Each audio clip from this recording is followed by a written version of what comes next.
India news आप देख रहे हैं। भारत चीन विवाद लगातार बढ़ता जा रहा है और इसे निपटाने के लिए बस कुछ ही वक्त में बैठक है। उस बैठक की हर अपडेट और जानकारी लेकर के हाजिर हूं मैं, शालिनी कपूर तिवारी। मैं हूं आपके साथ वर्षा शर्मा। तो देखिए 9 बजे का ये वक्त हो चुका है। यहाँ पर लेफ्टिनेंट जनरल स्तर की ये बातचीत भारत और चीन के बीच में होनी है। कुछ ही वक्त में ये बैठक जो है वो शुरू होने वाली है। टकराव की जगह से देखिए 20 किलोमीटर दूर मॉल्जो में ये बैठक होने जा रही है। कमांडर स्तर की ये बातचीत होगी जिसमें लेफ्टिनेंट जनरल हरिंदर सिंह हमारी ओर से यहाँ पर होंगे और चाइना की ओर से अगर हम बात करते हैं तो वहां से लेफ्टिनेंट जनरल लिउ लिन इस बैठक में आधिकारिक तौर पर शामिल होंगे और बाकी भी देखिए तमाम अधिकारी उनके साथ मौजूद रहने वाले हैं। लेकिन सबसे बड़ा सवाल इस बात को लेकर है कि जो तमाम आने वाली माफ कीजिए जो पिछली बैठकें यहां पर हुई थी उसमें निष्कर्ष या हल इस पूरे विवाद का नहीं निकल सका था, क्या वो आज निकल पाएगा शालिनी? बिल्कुल यही बड़ा सवाल है। और देखिए लगातार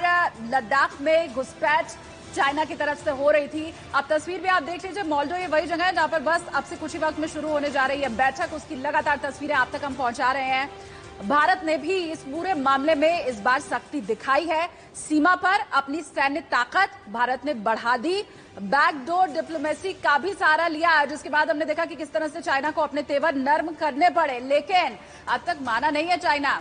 अब बड़ा सवाल यही है कि ये जो बैठक होगी क्या इसमें इस विवाद का हल निकल पाता है या फिर अभी और खींचतान जारी रहने वाली है।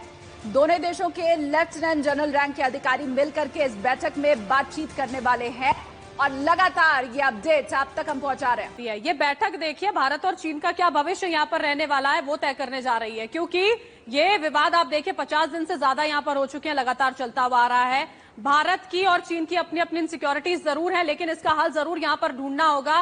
कह तो दोनों देशों की ओर से कहा लगातार यही जा रहा है, लेकिन ये बैठक कितना सफल होने वाला है वो उस पर सबकी निगाहें टिकी हुई हैं।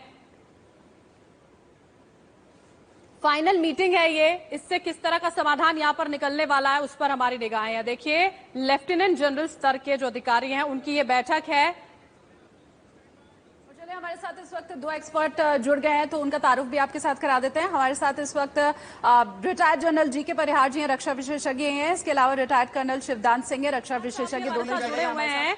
परिहार साहब, शिवदान सर का जो कहना है कि लगातार चीन इसी तरह की हरकतें करता आया है, पाकिस्तान को कहीं ना कहीं सिर्फ खुश करना चाहता है, क्या लगता है आपको आज की कौन सी मुख्य बातें भारत की ओर से होने वाली हैं? देखिए जब भी कोई इस तरह की चर्चाएं होती हैं दो देशों के बीच में तो ये लेफ्टिनेंट जनरल एक दूसरे के विचार नहीं रखते। ये जो होता है सरकार की स्पष्ट नीति होती है और उसको जो है वो डिफेंस मिनिस्ट्री से, फॉरेन मिनिस्ट्री से और पीएमओ से, एनएसए से क्लियर गाइडलाइन दी जाती है। जैसा चाइना की तरफ से भी दिया हुआ है। तो ये टॉक जो होती है ये बहुत हाई लेवल का है और एजेंडा क्या है, कोर कमांडर का मतलब होता है कि ये ऐसी यूनिट है जो अकेले लड़ सकती है। वो उसके अंडर में डिवीजन, ब्रिगेड हो जाते हैं। जो लोकल लेवल पे जो छोटी घटनाएं होती है उसको बटालियन कमांडर या ब्रिगेड कमांडर मैनेज कर लेते हैं। मगर आप देखिए 4-5 जगहों पे एक साथ हो रही है। नॉर्थ सिक्किम में हुआ, गलवान घाटी में हुआ, गोरांग में हुआ, पेंगांगसो में हुआ, दमचोक में हुआ। तो ये एक वेल प्लान चाइनीज स्ट्रेटेजी है। चाइना की स्ट्रेटेजी ये है कि भारत के ऊपर मानसिक दबाव बना के रखा जाए, लाइन ऑफ कंट्रोल पे भी और बाकी एक्टिविटीज पे भी। वो गलवान घाटी कभी डिस्प्यूट नहीं था।